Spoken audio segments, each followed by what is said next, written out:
بسم الله الرحمن الرحيم. ربنا نستعين والصلاة والسلام على سيدنا محمد أشرف خلق أجمعين.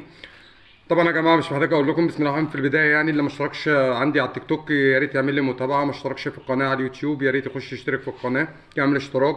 وأنت لو على التيك توك وعايز تنتقل على القناة يا ريت تخش على الملف الشخصي بتاعي، هتلاقي البروفايل بتاع القناة في الديسكربشن جوه، يا ريت تشترك في القناة. انا طبعا طالع النهارده يا جماعه معاكم عشان بامر الله هنطلع فيديوهات ياما الايام دي، عشان بس في حاجات معينه الواحد بيطلع يتكلم فيها ما بيطلعش هباء يعني. انا عايز اعرف بس ايه الهجوم الضاري على مجلس اداره الزمالك، واللي انا شايف ان الصفحات او بس مأجوره او سواء مش مأجوره او الناس اللي مش فاهمه اساسا في ايه. انا عايز اعرف في ايه يعني. هو ايه الهجوم على مجلس اداره الزمالك وما فيش صفقات واحمد فتوح ماشي والدنيا ماشيه وفي ايه يعني؟ هو انتوا ليه محسسين ان كنت مثلا مانشستر يونايتد قبل كده؟ في ايه يا ابني؟ انت مش واخدين بالكم ان الناس دي واخده النادي عامل ازاي يا ابني؟ يا ابني انا عايز اعرف هو الجمهور يا جماعه، يا جماعه الناس اللي فاهمه يا ريت تفهم اللي مش فاهم بالله عليكم من الجمهور يا جماعه. انتوا دلوقتي انتوا بتتكلموا في ايه يا باشا؟ هو انتوا ليه محسسين انك انتوا مثلا كنتوا اكبر سكواد قبل ما مرتضى منصور يمشي، ولما مرتضى مشى الدنيا باظت؟ انتوا ليه بتعملوه ده؟ الناس دي جايه معلش جايه في قفل قيد، انت اصلا ما عندكش لعيبه هتجيبها جديده بقالك اكتر من سنه ونص ما بتتعاقدش مع حد هنا في قفل قيد يا باشا. تمام. والله العظيم ثلاثه في قفل قيد، انت اخد بالك قفل قيد بسبب ايه؟ بسبب غرامه شيكابالا اللي هي بتاعت سبورتنج لشبونه، غرامه خالد بوطيب، وغرامه المدرب اللي هو، وغرامه جروس، وطبعا مرتضى خدنا بغرامه اوراسيو، شغله كبيره. الناس دي داخله على ملف عايز حسبه 10 مليون دولار عشان تخلص الغرامات اللي علينا. النادي ما كانش في جنه قبلهم عشان هو دلوقتي بقى جحيم في وجودهم. النادي دي بتحاول تفوق الناس دي بتحاول تفوق النادي من الصفر، الناس دي بتاخد النادي من الصفر وتطلع بيه. انتوا بتهزروا؟ انا عايز اعرف يعني هو النادي انتوا كنتوا محسسين ان النادي كان بينافس مثلا في دوري ابطال اوروبا قبل الناس دي ما تيجي؟ كنتوا محسسين احنا اكبر هو مرتضى مشى السكواد، هو جاب السكواد ومشاه تاني. مشاه ليه بقى؟ اسالوا امين مشاه ليه، مش انا اللي هقول، اسالوا امين. تمام. انت كان عندك سياسي وكان عندك طارق حامد وكان عندك مصطفى محمد وكان عندك بن شرقي وكان عندك كله ماشي، راحوا فين؟ الجدع ما غيرش منه الا زيزو بس هو شيكابالا. الناس دي راحت فين؟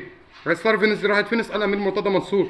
ساسي لسه اخد مستحقاته امبارح يا باشا، اللي بتقول لي ساسي وبتاع وكان مرتضى بيقول لك نفوض ساسي نجيبه تاني. يابا انت تجيبه تاني مش لما تديله يا ابن المره ورسخ الفلوس اللي ليه؟ انتوا بتهزروا؟ ساسي ياخد فلوسه امبارح من المجلس الجديد. اللي انتوا بتقولوا فين الصفقات وفين حل القيد وفين ده؟ في ناس بتقول لك مجلس الاداره كان بيتكلم قبل الانتخابات على ارض 6 اكتوبر لسه النادي ما حدش اشتغل فيه. طب احمد مرتضى منصور اللي جاب البلدوزر اكتر من نص موسم وحطوا لك هناك في ارض فاضيه ويقول لك احنا بنعمله نادي 6 اكتوبر والاستاد، وقعد بيضحك عليكم في حاجات غريبه كده، انتوا كنتوا مصدقين؟ حاطط لكم بلدوزر اكتر من نص موسم في ارض فاضيه وبيقول لك احنا بنبني استاد، ولا شفنا حتى رمايه اتحركت من مكانها. انتوا يا جماعه انتوا مغيبين ولا انتوا قاصدين تبقوا مغيبين ولا انتوا عايزين ايه؟ جمهور الزمالك انتوا عايزين ايه؟ انا عن نفسي لو هتسالني عن رايي الشخصي، وانا واحد الحمد لله بشجع الزمالك وكل اللي قريب مني عارف من 30 سنه. تمام. هسألني على رأيي الشخصي هقول لك انا لو ما خدتش بطولة السنة دي اقسم بالله انا هطلع من الموسم فرحان، لو الزمالك هيتغربل السنة دي وهبتدي من السنة الجاية انافس. فهمت حاجة؟ اقول لك تاني. انا عن نفسي كزملكاوي لو هطلع الموسم ده صفر اليدين مش هاخد بطولات، بس ان الناس دي هتفوق النادي وترجعه من الصفر وابتدي من السنة الجاية انافس على افريقيا وعلى الدوري والكاس، انا ما عنديش مشكلة.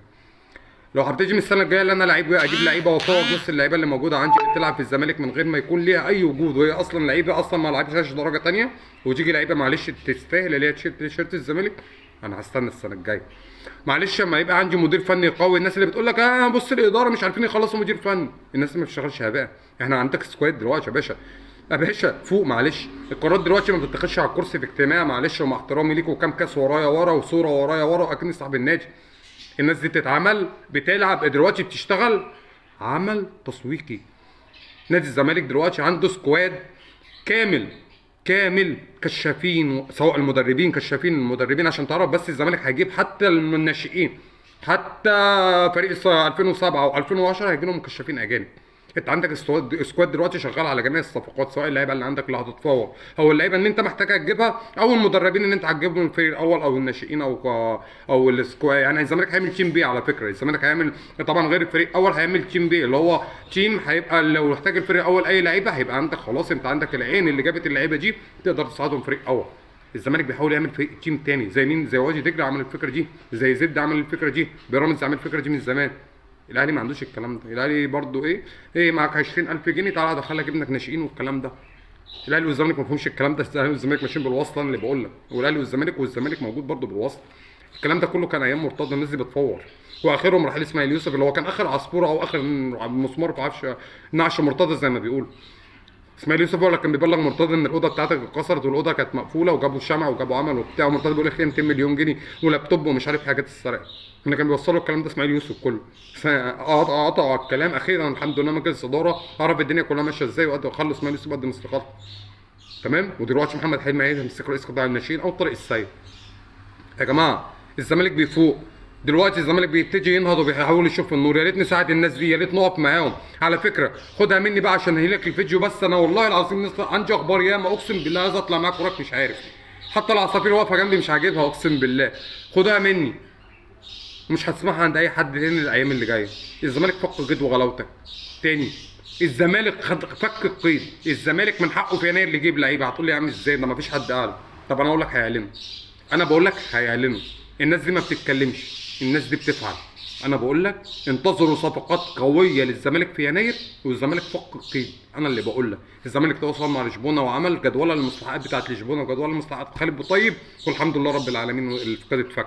يعني الزمالك ان شاء الله افضل لعيبه هتلاقيها في يناير جايه لك ان شاء الله. افضل 5 لعيبه افارقه هتلاقيهم ان شاء الله في الزمالك، مع ان الزمالك مخلص 3 مش عايز اقول اسامي.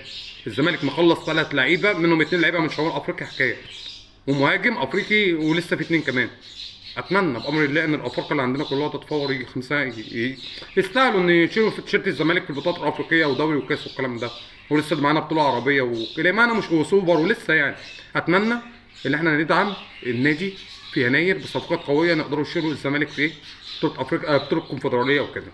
تمام. انا في النهايه يا جماعه بشكركم ان انا معلش انا طولت عليكم في الفيديو ده، بس انا حبيت ان انا اقول لكم خليكم في ظهر مجلس الاداره، خليكم في ظهر الناس دي. الناس اللي بتشتغل ما بتتكلمش، انتوا اخدتوا على الكلام، والناس اللي بيقولوا ما بيعملش حاجه وقاعد على الكرسي وحاطط لي صوره ورا الكلام ده انتهى خلاص. نادي الزمالك بيشوف النور. يا ريت كل جماهير الزمالك تبقى خلف مجلس الاداره يا جماعه. الناس دي بجد بجد بجد بتشتغل ما بتتكلمش. انا بشكركم يا جماعه وبتمنى منكم مؤازره نادي الزمالك من اجل نادينا العظيم اللي هو يشوف النور. يا جماعه اتشرفت بيكم وشكرا. ان شاء الله هطلع لكم لايف واقول لكم كل الاخبار والمصحف. عندي حاجات ياما ان شاء الله هطلع بالليل. لو عرفت النهارده بعد الماتش هطلع بالليل لايف ان شاء الله بامر الله. هطلع لكم كل الاخبار. اتشرفت بيكم يا جماعه وان شاء الله دايما على خير نتلاقى بامر الله. شكرا. السلام عليكم.